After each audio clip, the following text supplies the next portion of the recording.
Hey guys, so sorry that I didn't post a video last week, but I did kind of warn you guys that I might not post consistently. It may be like once every week or 2 weeks or 3 weeks. I'm gonna do my best to try to keep up with it. I did actually post, not last Monday, but the Monday before that, about what it was like leaving my publisher. And then when I got my rights back, I signed an agreement that required me where I can't speak about it now. So I had to take the video down because I was asked to. So I will not be able to talk about the details about what my situation was like. But I still wanted to educate people on what the process is like. So I'm doing this video today comparing self-publishing to traditional publishing. For those of you who don't know, I have been traditionally published in the past by Ambassador International, and I'm also self-published, and that's currently where I'm at right now. And so my advice is all based on my experiences, and obviously with any type of advice or any type of writing situation that I give you guys, what works best for you guys is entirely based upon the individual author and your books and what's best for them. So with that in mind, let's get right into this. Okay, so first of all, what is the difference between self-publishing and traditional publishing? So obviously you probably already know this, but self-publishing is when you publish a book yourself using programs like KDP and Amazon, KDP through Amazon, using Kobo and Smashswords, I think is one, where you get to do wide distribution. There's one called Lulu, I believe. So it's basically just releasing the book yourself, where you do everything or you hire people to do it and help you with it. Then there's traditional publishing, which is where you submit your book to a publisher, a publishing house, either big or small, and your book either gets rejected or accepted. If it gets accepted, they will publish it for you. So they do all the cover designs, the formatting, the editing, everything, and then they publish it and release it. There are big publishing houses, which are like the big five, and that's like famous people level. And then there's smaller publishing houses beneath that. There's also such a thing known as vanity press, but I'm not going to talk about vanity presses in this video. I don't agree with them, and I'm not going to get into that. So this is just self-publishing or traditional publishing. So the first thing that you need to assess is what you're capable of handling, like what you're capable of. And this goes into anything from finances to your skill level. So we'll look at finances first. I'm not going to lie to you, self-publishing can be very expensive. Now, I came from a I still have a very low budget, extremely low budget. And when I started off, I had that extremely low budget. So I learned how to do things free and cheap while also being professional with it. And you have to think outside the box if you're going to be successful with self-publishing while doing it on a very tight budget. So what are some of the costs that you're going to be expecting in this? Cover design. Obviously, you need a professional cover. And if you don't have a professional cover, the readers aren't going to be drawn in. So that's going to be something that may or may not cost you. Editing, your book needs to be polished, and if it's like riddled with mistakes and different things, typically readers are going to be unsatisfied after they purchase your book. So those are two of the top things. And then marketing, if you don't know what you're doing, or if you want to hire somebody to do it for you, or if you figure out how to do it yourself and you pay for like ads and different things like that, it can get pretty expensive if you don't either know how to do it for free and cheap, or if you need to do it yourself. So those are the top three things you need to consider, is the expenses and how much you can personally afford. And I'm sure there are more that I'm just not thinking of at the moment, but those are the top three biggest expenses you're going to have for your book. There's all kinds of different small things that you're probably going to deal with. I mean, you may have to, if you have a laptop, you may have to keep up with the maintenance on that. I have purchased a program that helps me find Amazon keywords. It's called KDP Rocket. It was pretty expensive. You may want to make book trailers, so you may either hire people to do that or find stock images. So you may have to purchase for a subscription to a stock image website for stock images or stock footage, which basically gives you pictures and videos for free every month. So there's a lot of different things to consider financially speaking. And so if you are on a low budget, let me warn you right now, it is not impossible to self-publish with zero money for free. With no cost to yourself. It's not impossible. It's difficult, and it requires you to think really creatively outside the box to figure out how you're going to do this and how to make it professional at the same time. But it is so it's not impossible, but it's difficult on a zero budget. If you're kind of in the mid-range, it'll get easier, and obviously if you have a lot of money, then it's basically just kind of about what you prefer. So the next thing to consider with traditional publishing, real quick, another thing to note about financially speaking, usually there's no cost to it. If a publisher wants you to pay them to make your book, that's a vanity press, and that's not the same thing, and that's not how it's supposed to work, by the way. That was one thing they warned us in college, is don't ever, ever, ever give money to somebody to completely release your book. That's not how that works.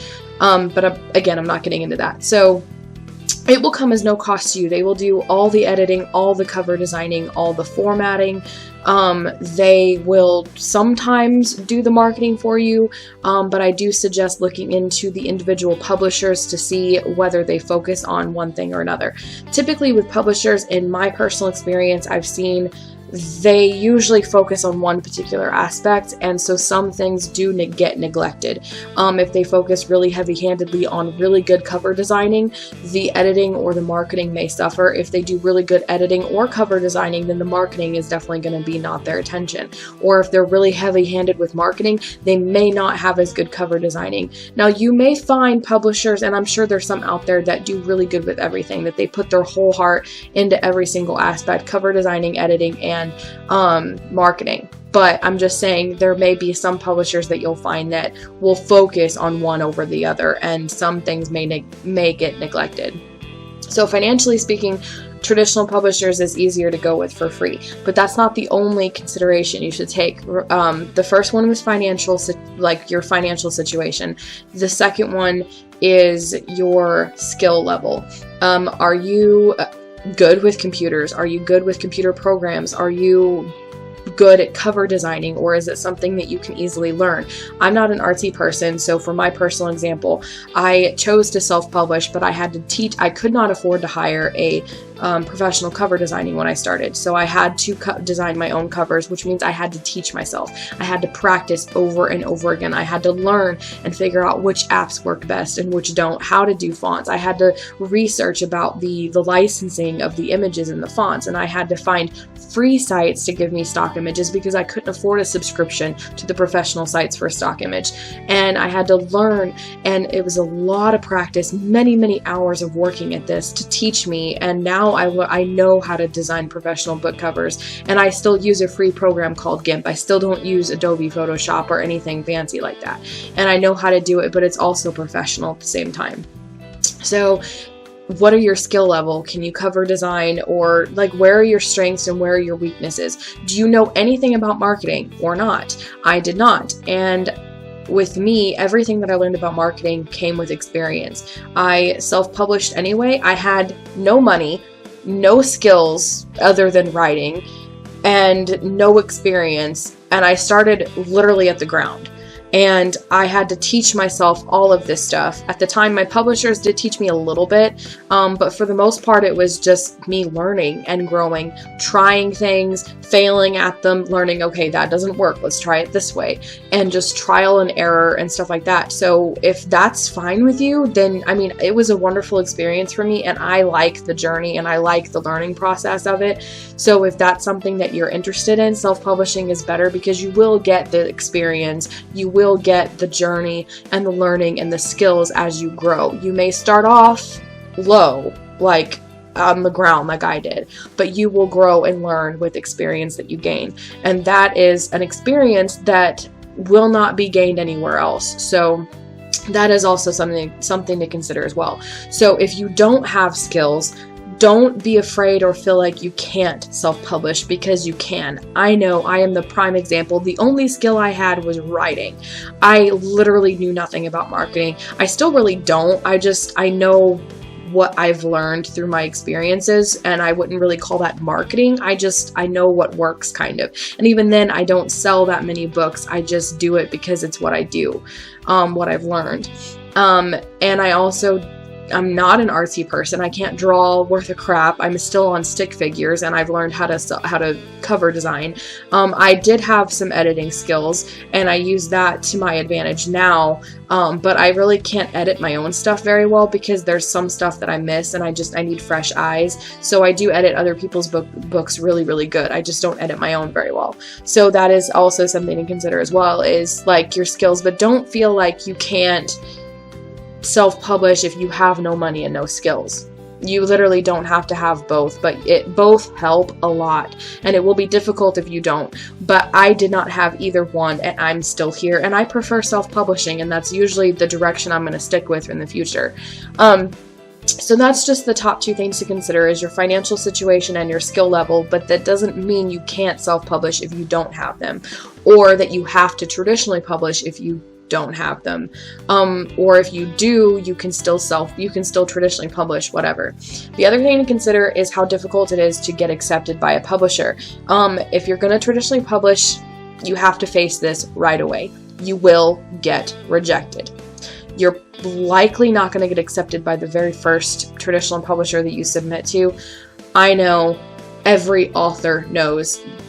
Every famous author you can think of, especially like the author of the Harry Potter series. I believe she was rejected like 15 different times or something like that. Like, they all have their stories of how many people rejected them. Stephen King, I'm pretty sure, was rejected a ton. So was George R.R. Martin. So all these famous authors were rejected. You will be rejected too. I was rejected many times. They will tell you no. And if you keep submitting, that's the key, is you have to keep submitting. You have to keep submitting. Submit your book to dozens, hundreds even. Eventually you will get a yes, maybe, but there's still a chance that they could all be rejections. And after years of this process, you may start to feel discouraged. I know I was, and I'm sure other authors have been as well. So if you keep getting rejections, do not let it discourage you. It is part of the process, and every writer knows what it's like, and every writer goes through it. So please don't let that discourage you or anything. So rejections come with the territory, and it may take years before you get accepted by a traditional publisher. So on the flip side, with self-publishing, you can put your book out and launch it and start making sales if you know what you're doing, if you did it right. And you can do that right away. You can do it at your own time. You don't have to wait. That brings me into the next thing to consider. Once you consider your finances, your resources, your skills, consider the timing. How soon do you want your books to get out there? Is it more immediate? Is it kind of a slower thing? If basically traditional publishers are slow, they do it in their own timing. They have many other authors that they're working with. So it's not going to be an immediate thing. It will be a slower process. With you can go at your own timing and your own pace. So that is another thing to consider, is how soon do you want it done? So another thing to consider is how much control do you want or not? This depends on the publisher, typically, but if you want control, self-publish. There's no way to guarantee how much control the publisher is going to give you or how much they won't. And so if you want control, don't even mess with traditional publishers. Stick with self-publishing. Traditional publishers, the key thing to remember is that if you're going to submit to a traditional publisher, you are signing the rights to your book away. They now own that book. They can do whatever they want with it, and if you want the rights to that back, you will have to pay a lot of money to get it back. So that is the key there. So you have to think ahead. You have to consider, yes, you may want them to do it all. You don't want any of the burden. You want it all on somebody else. You're happy to sign the rights away. But years down the line, something may change. What if you get in a conflict with your publishers? What if they do something you don't like, or what if there's a disagreement about this or that? Anything could happen. And you need to consider that when you consider being traditionally published. Are you willing to sign the rights away to your book? Now, there will be a contract signed between you and your publisher. It will come to an agreement, typically about the basic information. How much royalties are they going to give you? So they get a percentage of the royalties. Now, typically, it's anywhere from like 15% all the way up to 50% I've seen. So it depends on how much they want to take out of the money that you're making and how much they're going to give back to you. So you won't make, like if you sell your book for $15, for example, you're not going to make 15 bucks out of that. They get so much of a percentage of it and then you get the rest. So you will get a lot less money from it and stuff like that. And this is true for all the like publishers, like the big people, like they're actually like per book not making as much as you think, but they sell so much that they make thousands of dollars. That's the key. That's how that works. So you need to consider that as well, is how much do you want to earn. Self-publishing, here's the thing. It could work the similar way. So if you publish like with Amazon, for example, through KDP, you'll get a percentage of it. Some traditional publishers will take more than Amazon will, some will take less. So you have to do your research around the board. But if you self-publish, it is possible for you to publish via your own website. And you could order author copies off of KDP. I know on mine, for example, generally speaking, my books are about 50,000 words. So they're about 200 pages typically. I can buy print copies for about $4 to $5. Sometimes it gets in the high end, $6 to $7. But typically you're looking at $5 to $10 for an author copy from KDP. Now you can turn around and resell those paperbacks. So you could resell them for like $10. You could add shipping to that because it costs like, it cost me like $10 to ship my last paperback and I charged $5, so I lost $5 out of that, but that's fine. So you can determine how much you want to sell it for and you can resell that. Ebooks, super easy to sell on your own. Just put it on your website, charge $1, $2, however much you want to sell it for. You can get a conversion thing where it takes you can save your Word document to the program and then it'll convert it to the file types that work on other devices. So Mobi if you're on Kindle, or EPUB for everything else, PDFs for that stuff too. Now there actually is a free program, like if you're on a budget and you can't afford fancy things, there is a program called Calibre. And that's what I use, and you can put all your books information in there, your cover, the original document file, and then it converts it to PDF and EPUB and Mobi, and you can save it from Calibre, the program, onto wherever you want it, onto whatever file you choose. And so when I'm sending out emails, sending it to reviewers or as a gift, I can just go in there, click real quick, and then it adds the converted thing for me. And I've heard really good things about it, and I'm assuming it kind of works, and that I haven't had any issues with it so far.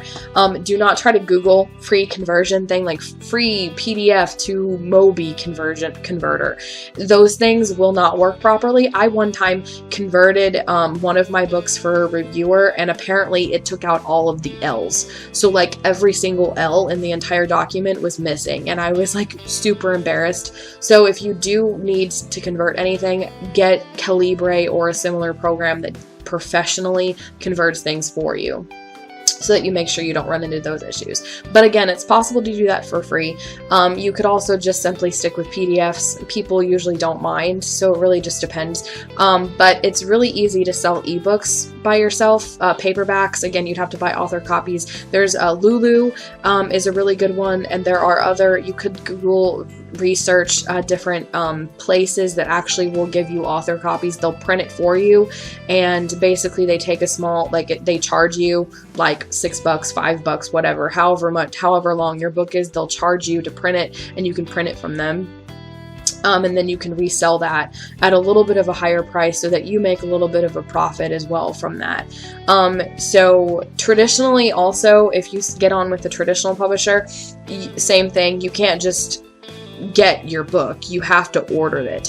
So it depends on your publisher. They will have different prices on how much they'll charge you for your author copies. And I know it sucks. Like, this is your book. You should be able to get copies of it for free. That's kind of the naive expectation I had when I first did this. But it will cost you money, and I don't know if you get royalties if you buy author copies. I don't think so. So like for me, now typically, like with your publishers, they may or may not offer you a discount. So like if you order from them your paperback copies, you'll get like a 5% discount or a 15% discount. Now remember, this doesn't add up to much. I mean, at most this is a couple of bucks off of the price that you're paying, and then your publishers have to ship it to you, and in my case that process was very, very slow. So I just went up to the bookstore uptown, and because I ordered copies in at the store, and they actually had copies of my book at the store, which was really cool, and I just bought it at full price there. That way I didn't have to mess with the shipping or anything like complicated like that.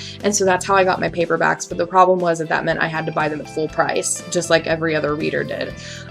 So that's that. And again, it's a lot. I prefer going through KDP, like self-publishing. That's what I do. I go on there. That's where I make my ebooks. And then that's where I get my author copies, and they're really cheap, $4 to $5, and then you can resell them to your audience yourself, and it just makes it so easy. Now a lot of authors, I will warn you, are moving away from Amazon, or like not really moving away, because it's the #1 way to sell books and stuff, because it's still so popular with readers, but it's just not trustworthy anymore, because a lot of the big businesses are changing, and there's just a lot of political stuff going on. So especially if you're like a Christian writer or conservative or anything like that, and it concerns you, or if you don't want a big company taking all your royalties, then not only releasing on Amazon is probably your best bet. You probably want to go wide distribution. And if you go exclusively with Amazon through their program, you can only have your book on Amazon. So at that point, you can't sell it anywhere else. So these are some decisions you'd have to make alone if you go with self-publishing versus traditional publishing. With traditional publishing, it's pretty simple and straightforward on that kind of stuff. And formatting is another thing you'd have to concern yourself with if you do it alone. The traditional publishers will do it all themselves. But that brings me into the creative decisions. Most publishers will get advice from the author about what you want your cover to look like. They'll get your approval. Some of them will have limitations, like you can only reject up to this many times, and then that's it, basically. Others, will make decisions based on marketing, not so much storyline. Some publishers may or may not have their designers read your book. So the designer may not have read your book and may not know about it very well. So they don't know, like a cover should be marketable, but I also like, as an author, my covers to have something to do with the book and not be completely random.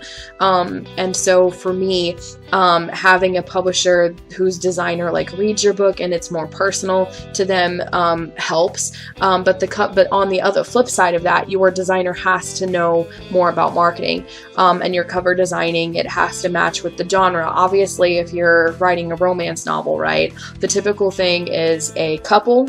It's going to be lighter colors, and there's going to be like a cursive style font on the cover, not something dark with dark colored with not a couple on the cover. I mean, with like in space. I mean, that's more of a sci-fi thing.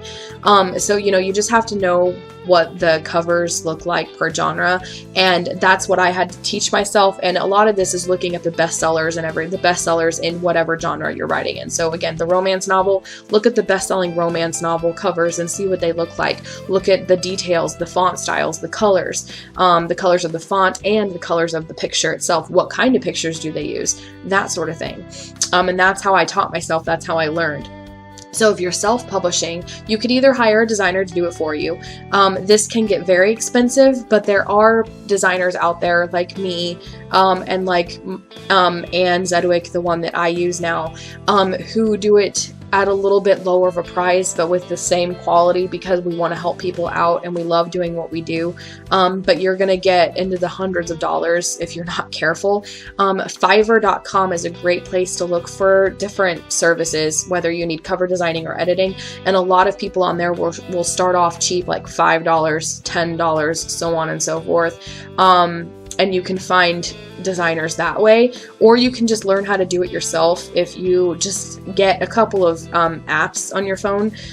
Even if you want to start off with, get GIMP. It's a free program, and it does take a lot to learn about how to do it. I watch video tutorials all the time because it's a very complicated program, so if you're not techie, I would suggest using phone apps. Those are a little bit easier, and that's what I started with, and that's what I still use, actually. LightX and AdText are the two fonts that I use, the two apps that I use. I think Fonto is another one that I use that works a little too. And again, you can also get GIMP. So there's a lot of different programs out there, and just start playing around, start doing teasers. Even if you're traditionally published, it would be a good idea for you to make a basic concept design to give them, so they have an idea of what you want your cover to look like. But again, remember, if you go with a traditional publisher, the creative decisions are not only yours to make. The traditional publishers will make their decisions based on whatever works for them. So some publishers may focus more on the covers being marketable. You know, there's a lot of different factors that they may take into consideration, and it's not entirely up to you, kind of. Like, they'll obviously take your opinion into consideration, but there may or may not arise a conflict on whether you like the covers or not, and that sort of thing. And it's their responsibility to do it. But if you're somebody like me, creatively, who actually likes doing that stuff, it's more of like a hindrance because you're not allowed to do it. And so for me personally, that's where my opinion comes in, and I prefer self-publishing because it prevents you from doing those things, and I like to do those things. So, but if you're somebody who doesn't want to worry about those things, give it in the hands of your publisher and everything's fine, you know, and that takes the burden away from you. So it kind of depends on whether these things would be a burden to you, or whether they would be fun for you, or whether you're somewhere in the middle. And so that's kind of up to you and your books and things like that. Like, if you have a simple book, it may have a simpler cover. If your book is a little bit more complicated, or if the cover idea in your head's a bit more complicated, you have to take that into consideration as well when you're thinking about this sort of thing. So the pros and cons of self-publishing versus traditional publishing. With self-publishing, the biggest pro for me is that you have control of everything. It's all in your control. So what your cover looks like, what you put into the book. If you have a series, for example, and you want future books, if you self-publish, you can do whatever you want. You can make as many short stories, as many companion books. You can add deleted scenes. You can take deleted scenes out. If your book changes over the years, like say you thought of a new scene and you wanted to add that in there, you can do that. With the traditional publisher, on the other hand, the rights to those books belong to you, and typically you will sign an agreement that goes along with your contract where they get first rights to anything else that has to do with that book or that series. So if you come up with a companion story or a short story, you have to ask them, and they have first rights to that stuff. So you may not necessarily be able to do those things. And reprinting for a traditional publisher is really, really complicated. So you may not ever get to change your book once it's out there. That means it's permanent. You know, if you see a mistake, or if you have a deleted scene idea, no, you can't do that. So you have complete control over what you do with self-publishing, and that's the negative to traditional publishing, is that you don't. It's not in your control at all. Likewise, on that same note, if you want to make one of your books for free, if you want to give it away, or if you want to put it on your website for a short time, or put it on Wattpad to lure in people as a marketing tool, you can't. If you're traditionally published, you have to ask them for permission. And a lot of publishers will limit the amount that you can release for free to 10% or somewhere in that range. So the first chapter, basically, and that's it. Like, you will not be able to release it for free ever unless you have their permission. So that's, again, control. That includes creative control, so whatever covers you want, that sort of stuff. So the positive for self-publishing is that you have control. The negative on the flip side with traditional publishers, that you do not have control. Now, the negative with the self-publishing on that same note is that you have to deal with these things yourself. You have to figure out your covers, your editing, your formatting, your marketing. You have to do this all yourself. So if you have no skills and no money, you have to learn how to do it, and you have to think outside the box in order to avoid it costing you a lot of money. On the flip side, the positive with traditional publishing is that they handle all of this for free. You don't have to worry about it. You don't have to pay for it. You don't have to learn or figure it out if you don't want to. So that's, again, a positive and a negative on the flip side. For self-publishing and traditional publishing. So for self-publishing, the other positive that I see is the timing. It'll be in your timing, your control, your timing. So if you want your books to be released faster, or if you want to change your technique, there's a new technique called rapid releasing. There's obviously the soft release, the hard release. There's different techniques to releasing a book, and you can change that. Like if you release one book or one series, you can do that one way, and then later with the next one, you can change the way that you want to do it. So with a traditional publisher, the negative side of that is that you can't. They release it the way they release it, and they will tell you when your release date is. They will tell you when they're doing this and when they're doing that. So on the timing, if you want it to be in your timing, if you have an idea or of when you want it to happen, it's going to be in their timing, not yours. So if you want it in your timing, that's the self-publishing route. Traditional publishing, not so much.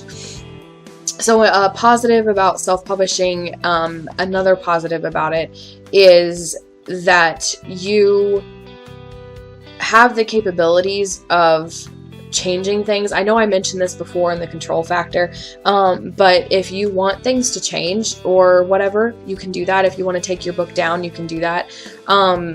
You can't do that with a traditional publisher like it's theirs, and it's theirs as long as the contract says it's theirs, and sometimes that means forever, and you can't change it when you get it out there because it's really hard to do reprint. So the cover is going to be permanent.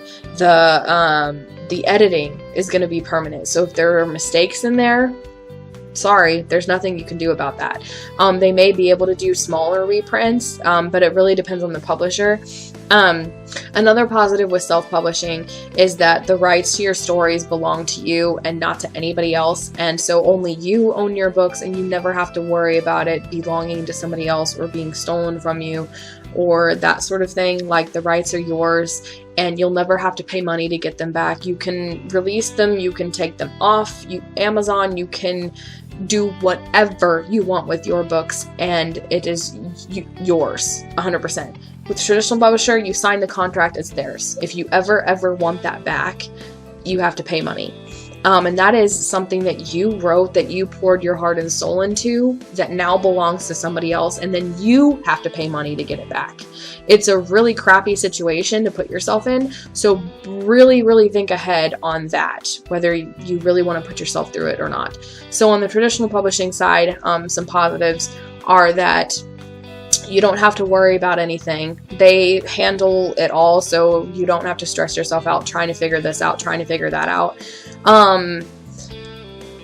You have resources and a network that usually, it depends on the publisher, but sometimes they have a community or resources and networks that you do not. So your book sales will usually be higher. Again, it depends on the publisher and depends on how good you are and self-publishing and like what happens there. I've actually myself been about $20 of a difference between my self-publishing stuff and my traditional stuff versus on sales. So for me, it's not really that big of a difference, but for a lot of people, traditional publishing will typically earn you more money when you're first getting started, or it may not. So the negative side to traditional publishing is that you may or may not get accepted. They may or may not work with you. Your books may not be the quality that they're looking for or the content that they're looking for, and you may get rejected, and it may take a lot of time, many years before you get accepted. So you have to wait until they accept you or deny you. Some people won't even get back to you. The second thing is that they take your royalties. Like, there are self-publishing companies that do that, and I get that, but they will take a lot of your royalties away, and you'll get less than what you honestly are thinking or expecting. Honestly, like, out of a $15 book, you're probably only going to see a couple dollars out of that. At least with Amazon, it's pretty split. So there is that to consider. Like, you're not gonna, they take your, like, your royalties from you, because they have to, you know, earn money too. So there's the factor that you have to wait for them to either accept you or reject you, so you don't know if you're going to get accepted or not. The royalty factor, and that's true for self-publishing, so that's a negative side too, is that a lot of self-publishing companies will take your royalties, and it's really depressing that an author, that you write a book and you can't earn money from it yourself, unless you literally print it off yourself and go hand it out to people or sell, you know, whatever. So it's really sad that we can't get our own royalties and what we deserve to be paid for stuff. Like on Amazon, if you have a book selling for 99 cents, you're going to see 33 cents out of that.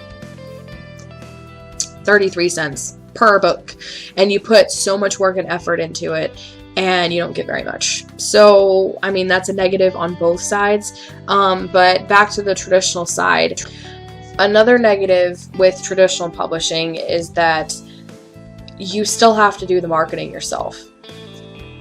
A lot of people don't realize this, and it flabbergasted me when I first found out. But anymore, the writing industry, they don't do as much marketing as you think they do.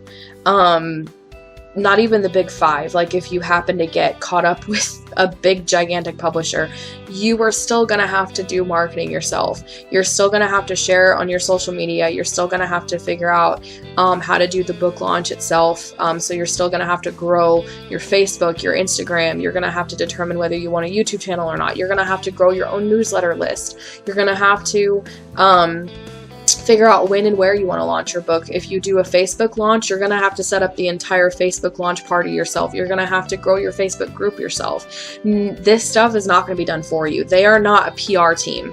If you want those, you have to hire a PR team separately, or a PR guy or a PA to help you with that stuff. That is a PR and PA job. That is not a traditional publisher job. That is not what they do. They will not help you grow your social media. They will not run your social media for you. They will not launch your book for you. That is your responsibility. So they may coordinate with you, and they may work with news outlets. So they may send you like some podcasts to be interviewed. They may send you some leads to get interviewed on a blog or a podcast somewhere. But typically they will not coordinate with you. They may share your cover or your release to whatever group they have or whatever social media they have. It'll be put on their website, but they will not do a whole lot of marketing for you. No matter what you get involved in, you're still going to have to do the marketing yourself for the most part with most traditional publishers. So you're going to have to do that either way. The flip side, the positive with traditional publishers, is that you do have somebody there that you can ask questions with, if they're fast and if they get back to you and everything else. I had to do the research myself. I had to Google a lot of things, and I didn't have anybody to really rely on a whole lot. I did have a little bit, but I still had to learn a lot myself. So it's up to you on that part, but so that is a negative, at least self-publishing. You don't have a lot of people to reach out to, anybody, but with either one, you still can make author friends online and on Facebook or Instagram or whatever, and ask them and get other authors' experiences. You can Google things, you can research blogs, you can read up about it, you can do your own research and learn as you grow, and so you can make a network available to you. It will take time to grow these things, so either way, like, you're still going to have to market your books. With self-publishing, you may not have that network there, but you can still create that network, whether you're self-published or traditionally published. So that is also something to consider. So another thing is that this was a thing that I didn't realize, and it could have just been the particular publishers I was looking at. But before I got accepted by Ambassador International, somebody else was interested in the Valiant series. And at the time, you can read the Valiant series in any order. So I was submitting different books to different publishers. I submitted Hunter and Shifter to a bunch of people. I submitted one of the prequel books called Paladin to a particular publisher company. They were also a Christian publishing company, but they had stricter standards. So before they even gave me a contract, before they accepted me, they said, you need to make these changes. And they had kind of an editor work with me, which I think was actually highly unusual now that I know the process. But she went through my book and told me this, and this is not up to our standards. And they kind of like made me change the book to fit their standards. And this could just be because it's a Christian publishing company and they had rigid rules about things. Ambassador International didn't do that with me. They accepted the books as they are, and then in the editing process took out a few things here and there that were not really standard, Christian standard. But there wasn't a whole lot there that wasn't up to par with Christian standards, so there wasn't a whole lot that needed to be changes. They were not as picky. So it depends on the publishing company, and I think this is more of a Christian publishing company thing. I don't know if secular publishing companies would have rigid standards like this. They may have rigid standards for genre versus the word count length, you know, that sort of stuff, but I don't know if they would do that. So this may just be only a Christian publishing company thing, because they do want to adhere to the Bible and they do want to glorify God, so they will have different things that you won't be able to include. One thing in particular with the publishing company that I submitted Paladin to, they were interested in the story, but I had my characters use magic, and they used light magic in that, and they got it because of their faith in the Father, which is God, but they didn't like the word magic, so I had to go through the book and take out every word that used the word magic and every word that used the word spell. And I don't have a problem with that, so if it's up to me, I don't take that stuff out, and I don't think Ambassador International would have had too big of a problem with it. I don't think they got around to a book that had that stuff in there, but I don't know whether they would have. But that's another thing about traditional publishing. I don't know about secular traditional publishing, but for the sake of this video, traditional publishing, they may have standards and guidelines that you'll have to fix in your book to adhere to, whereas if you self-publish, it kind of goes back to that big positive one that's number one, is that you have control, so you can decide what you want to put in your book or not. And if you're Christian, that's between you and God, right? You know, you pray about it, seek Him, and find out what He wants you to do. So I hope that this clarifies things for you. I tried to be neutral and stuff based on my own experiences, but you guys probably know I prefer self-publishing, and so it may have been skewed that direction, and I am sorry for that. I honestly couldn't think of any more positives for traditional publishing, so if you can think of any more positives or negatives for either self-publishing or traditional publishing, drop them in the comments below. Please do enlighten me. The only positive thing I can think of, again, for traditional publishing is that you don't have to do any of the hard work, like they do it for you. But I prefer self-publishing, so that's just my personal opinion. And it's about you, it's about your book, it's about the resources and the skills that you have and the finances that you can handle. So you have to kind of base this decision on that. And again, if you don't have any finances or any skills and know nothing about marketing or cover designing or editing or formatting, nothing, if you know nothing except writing and you have no budget at all, you can still self-publish. It is possible. I have done it. And eventually you can work your way up there like I did, and it will happen eventually. It will take time, and it will take a lot of patience and hard work, but you can do it. And to me, there's more of a journey in that. But traditional publishing, I made a lot of friendships and a lot of relationships I would not have elsewhere, and I would not have be the self-published author that I am today if I had never gotten published by AI, and if I hadn't learned different skills and things from them. So it started me on my journey, and I am where I am now, and I'm happy with where I am now, and stuff like that. So again, I hope that this really helped you kind of break down the pros and cons of self-publishing versus traditional publishing. Again, if you thought of any different positives or negatives for either side, put them in the comments below. If you're trying to decide or have considered one or the other, which do you prefer? Traditional publishing or self-publishing, or both? Hybrid. Like, I don't know if that's actually what hybrid publishing is, but or do you do both? I know I did both for a while, and there may be both on the horizon. So we'll see. But if you guys really liked this video, if this helped you and gave you advice, please like it. That helps the views and the algorithms and stuff. And please share this around with all your author friends if you know that somebody else is in a debate or doesn't know what to do, or whether they want to do self versus traditional. So just share this around and be sure to subscribe for more writing videos every Monday. Thanks for watching, guys. I hope you enjoyed.